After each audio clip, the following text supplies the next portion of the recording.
इस ऐतिहासिक सरजमी पे तशरीफ लाया सामीन हजरात,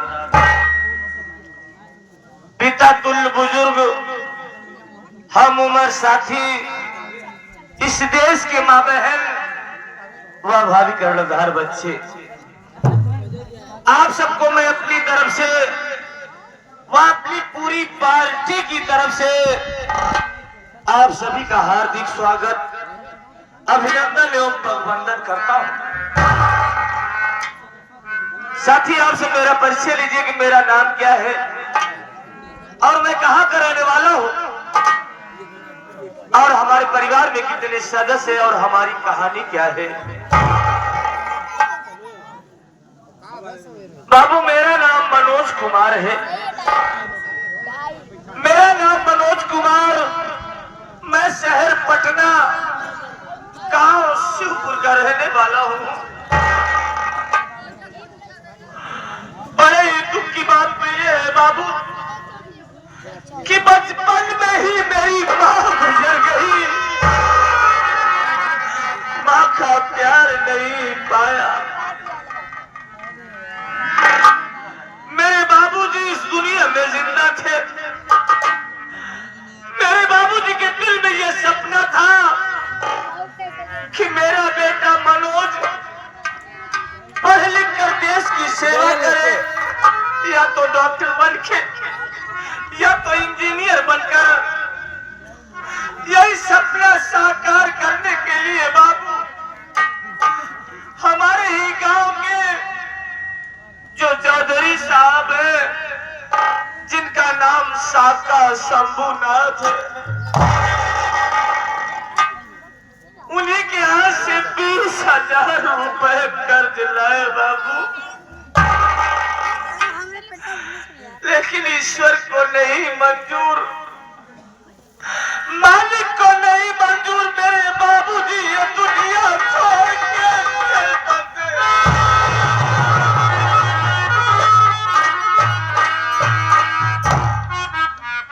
बाबूजी दुनिया से चले गए, लेकिन इतनी बड़ी जिम्मेदारी देख के चले गए, इतना बड़ा सर पे बोझ। मेरी मासूम बहन का नाम गीता है।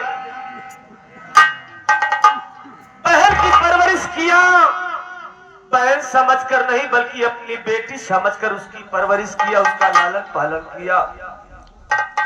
बहन गीता इस वक्त सयानी हो गई है।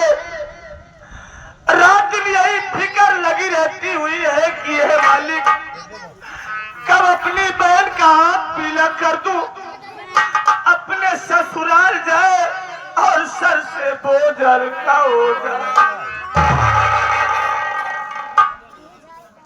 घर में मेरी पत्नी जिसका नाम राधा है, साथी मैं रात दिन मेहनत मजदूरी करता हूँ और जो भी पैसा पाता हूँ हर महीने ब्याज के तौर पर चौधरी साहब के यहाँ पहुंचा रहा हूँ। लेकिन इस महीने का ब्याज नहीं पहुंचा पाया हूँ। चौधरी साहब अपने दिल में क्या सोचते होंगे, न तो मनोजवा ब्याज पहुंचाया, न तो अपनी शक्ल ही दिखाया। आज मैं अपने दिल में ये सोचा हूं कि इससे बेहतर मैं शहर चला जाऊं, काम की तलाश करूंगा, काम करूंगा जिससे चौधरी साहब का कर्ज भी चुका दूंगा और बहन की शादी भी कर दूंगा। मेरा पड़ोसी अनुराग और वो रहमान दोनों हमारे दुख सुख में हाथ बटाते थे, लेकिन आजकल वो भी दिखाई नहीं देते। इंतजार करता हूँ शायद आ जाए।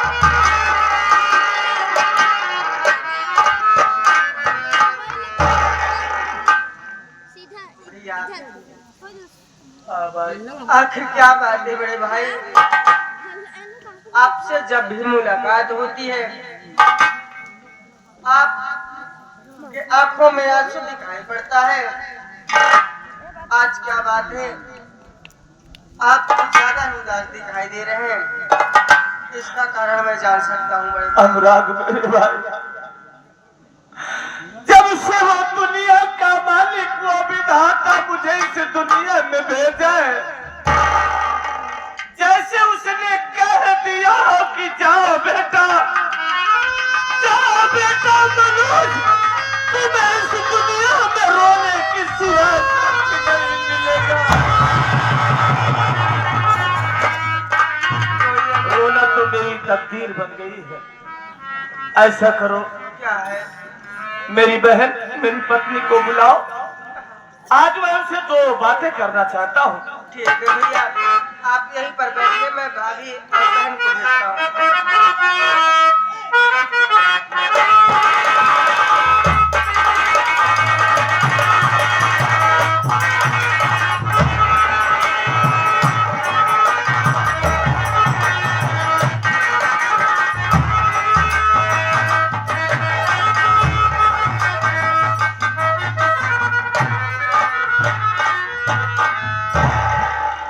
बड़े भैया के चरणों में बहन गीता का खुश रहो बहन। स्वामी जी के चरणों में इस दासी राधा का प्रणाम स्वीकार। खुश रहो प्रिय।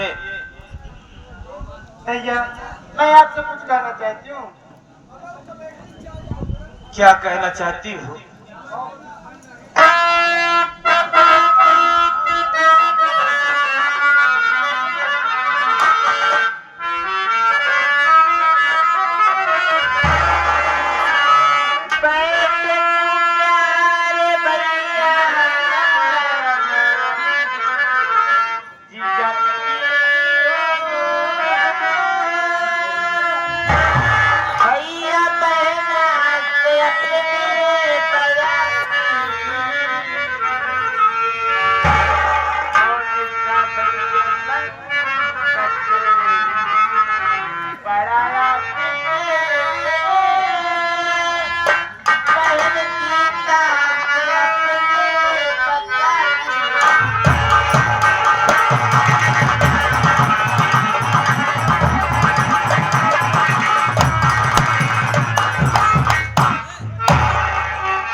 आखिर बात क्या है जो आज आपका चेहरा मुरझाया हुआ है और आप क्या बोलना चाहते हैं?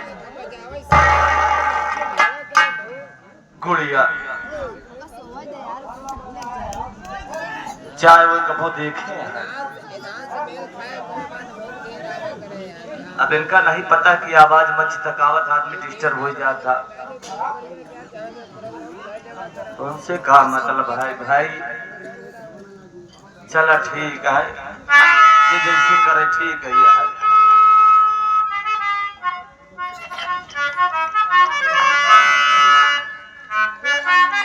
इस उदासी का कारण जानना चाहती है गुड़िया? हाँ भैया, तो जरूर बताऊंगा।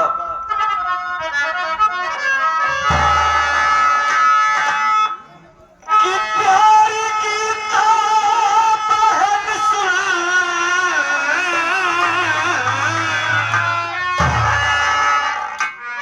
ये मेरी बात को,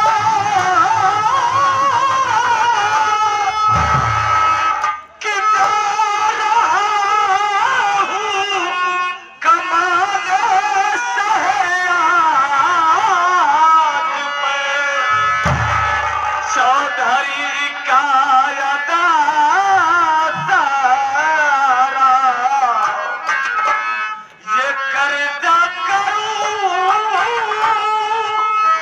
तुमसे, तेरी शादी रचाऊं, चौधरी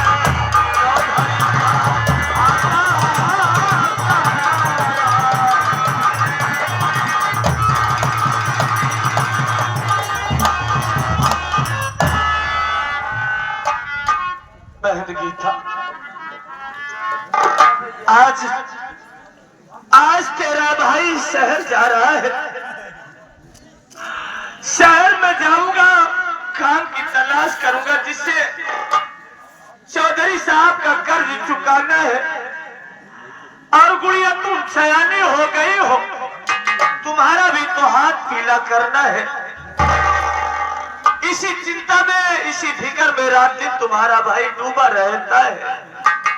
भैया आप शहर जाना चाहते हो, लेकिन जाने से पहले एक बार भाभी माँ से भी पूछ लीजिए।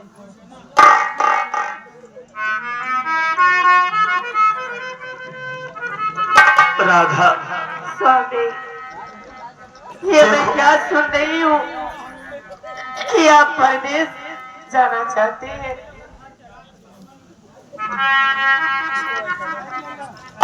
मैं शहर जा रहा हूँ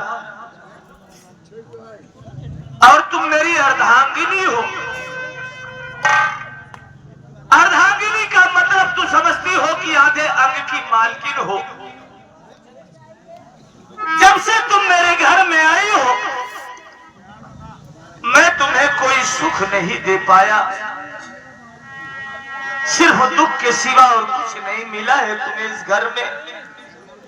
आज मैं शहर जा रहा हूं, लेकिन घर की जिम्मेदारी तुम पे सौंप कर जा रहा हूं। बहन गीता सयानी हो गई हो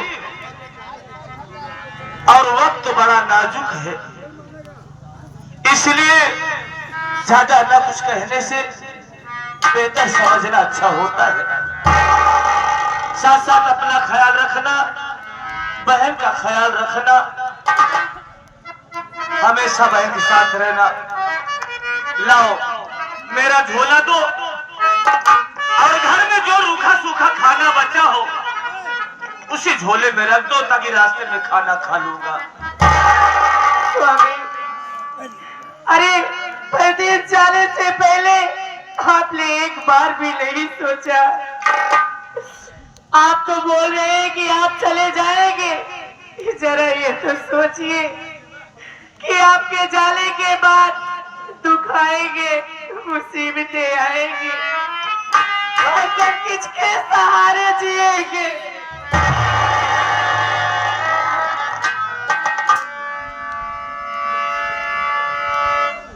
जिसका कोई नहीं उसका भगवान होता है।